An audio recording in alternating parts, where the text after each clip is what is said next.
Penghormatan kita kepada Bapa, Anak harus sama dengan Roh Kudus. Jangan kita pilih-pilih. Jangan kita yang satu kita tinggikan, yang satu kita rendahkan. Tidak boleh. Maka tadi Bapak Ibu di atas tadi kita lihat. Ananias dan Sapira yang menganggap tank sama Roh Kudus. Akhirnya harus Tuhan cabut nyawa mereka dalam hitungan detik. Ini penting untuk kita paham.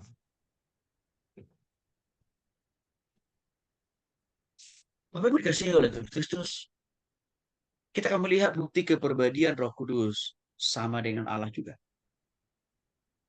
Roh Kudus itu memiliki kepribadian yang sama dengan Allah juga. Satu, memiliki intelektualitas. Apa itu maksudnya? Kemampuan memahami dan mengetahui serta mengerti segala sesuatu.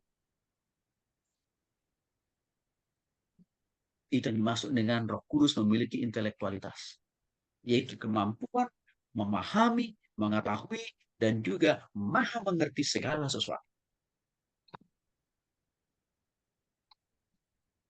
Ya. Nah, kalau di dalam kitab Efesus pasal 1 ayat 17.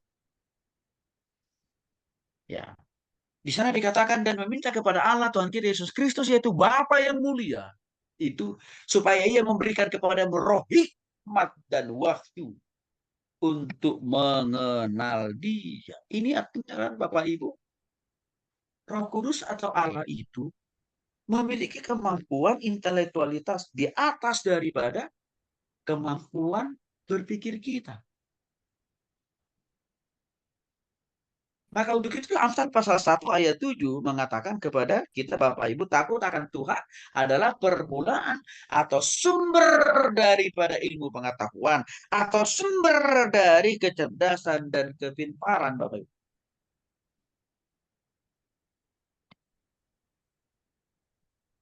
Apa dikatakan? Tuhan sumber kecerdasan, Tuhan sumber pengetahuan. Karena memang Allah itu memiliki intelektualitas. Karena memang Roh Kudus itu memiliki kemampuan yang maha mengetahui, maha mengerti segala sesuatu. Bukti kepribadian Roh Kudus yang kedua sama dengan Allah, yaitu mereka memiliki kehendak yang sama, yaitu berupa kemauan. Contohnya Bapak Ibu, 1 Korintus 12 ayat yang ke-11 di sana dikatakan firman Tuhan. Dan semuanya ini dikerjakan oleh Roh yang satu dan sama, yang memberikan karunia kepada tiap-tiap orang secara khusus seperti yang dikehendakinya. Jadi Bapak Ibu dikasih oleh Tuhan Kristus. Kalau kita orang-orang percaya sudah bertobat kepada Kristus diberikan Tuhan karunia. Nanti saya jelaskan lebih jauh tentang karunia. Ya, karunia-karunia itu diberikan Tuhan kepada tiap-tiap orang percaya secara detail, secara spesifik. Dan yang memberikan itu siapa? Adalah Roh Kudus. Yang notabene-nya adalah Allah itu sendiri, Bapak Ibu. Ya, maka untuk itu, kalau kita dikasih karunia A, B, dan C, mari kita gunakan sesuai dengan kehendak Tuhan. Jangan kita pakai sesuai dengan kehendak dan kemauan kita sendiri. Itu salah, Bapak. Nanti akan saya jelaskan di sesi kedua. Jenis-jenis karunia itu. Roh Kudus juga memiliki emosi atau perasaan yang sama dengan Allah, Bapak Ibu. Sebagai bukti bahwa dia adalah sama dengan Allah. Efesus pasal 4 ayat 30. Dan janganlah kamu mendukakan Roh Kudus, Allah yang telah memateraikan kamu menjelang hari penyelamat. Artinya, kalau kita sudah sungguh-sungguh bertobat secara pribadi, maka kita juga harus selalu hidup dipimpin dan dikuasai oleh Roh Kudus.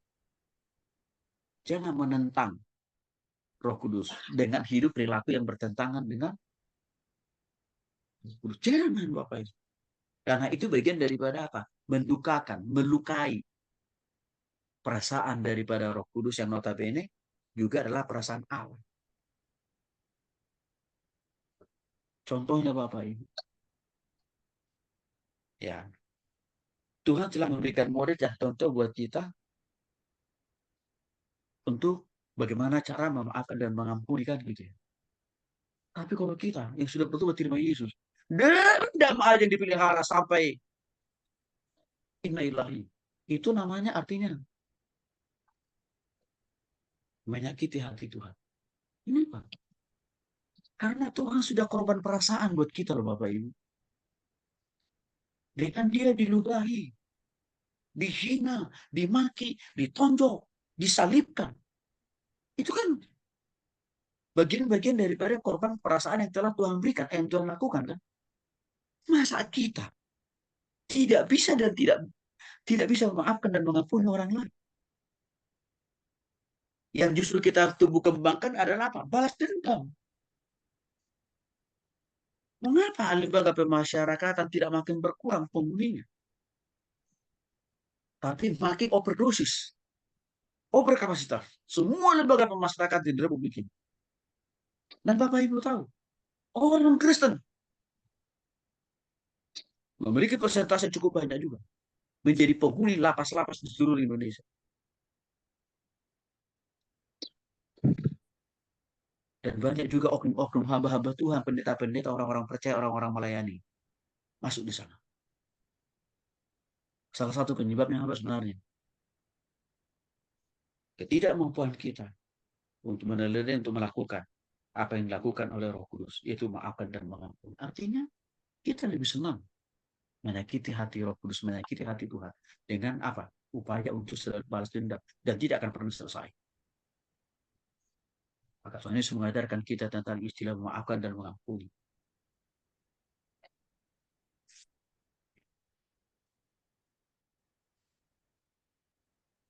Bukti lain bahwa Roh Kudus itu atau Allah itu memiliki perasaan yang sama dengan Roh Kudus dan sebaliknya.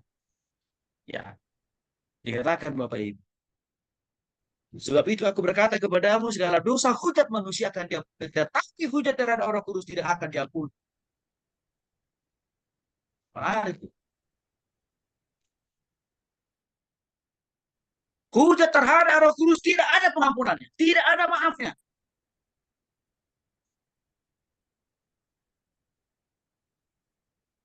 Apalagi menentang. Tidak ada. Ini kan mau menegaskan betapa Roh Kudus itu sangat begitu sakral, begitu mulia. Karena Roh Kudus itu adalah Allah, maka kita tidak boleh bermain-main. Maka kita diingatkan, jangan coba-coba menghujat. Jangan coba-coba mendukakan. Jangan coba-coba melukai melalui tindakan dan perbuatan kita. Karena tidak ada ampun. Bahkan dalam Matius pasal 12 ayat 31 sampai 32. Tetapi apabila seorang menghujat Roh Kudus, ia tidak mendapat ampun untuk selama-lamanya. Melainkan orang itu akan bersalah karena perbuatan dosa kekal. Artinya orang yang menghujat, orang yang menolak Roh Kudus, pasti tidak ada pengampunan.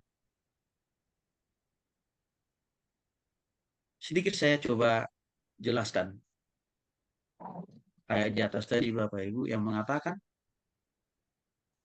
tetapi hujat terhadap Roh Kudus tidak akan diampuni apabila seorang mengucapkan sesuatu menentang manusia. Oke ya. Ini penting. Nah, ada ayat lain juga dari kita mengatakan hampir sama seperti dalam Matius pasal 12 ini sebenarnya ayat 31 sampai 32. Menolak Roh Kudus tidak ada ampun. Tapi menolak Tuhan Yesus masih ada pengampunan. Kan kira-kira begitu. Apa maksud ayat itu? Begini Bapak Ibu. Waktu Tuhan Yesus datang ke dunia ini banyak orang menolak dia. Banyak orang menentang dia. Banyak orang tidak mau bertobat kepada dia. Oke? Tapi Tuhan Yesus katakan, oke, nggak apa-apa. Kenapa Tuhan Yesus katakan nggak apa-apa?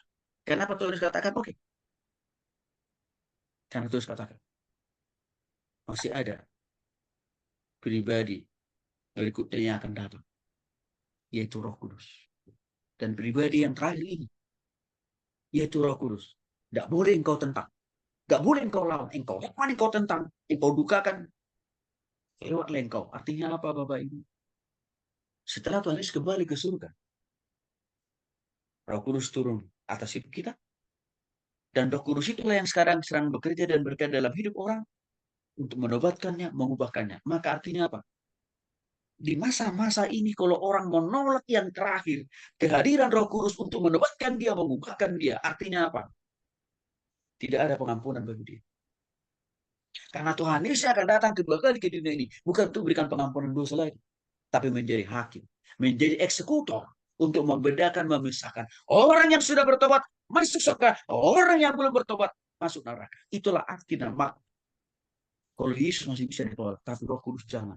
Sekali lagi, karena Roh Kudus itu yang terakhir memberikan ruang kesempatan bagi orang untuk bertobat. Maka kalau yang terpilih ini orang dengan mengesal hati tidak mau bertobat, sudah kata Tuhan, neraka yang terbaik, tapi yang terngeri akan menjadi bagian dari hidup orang.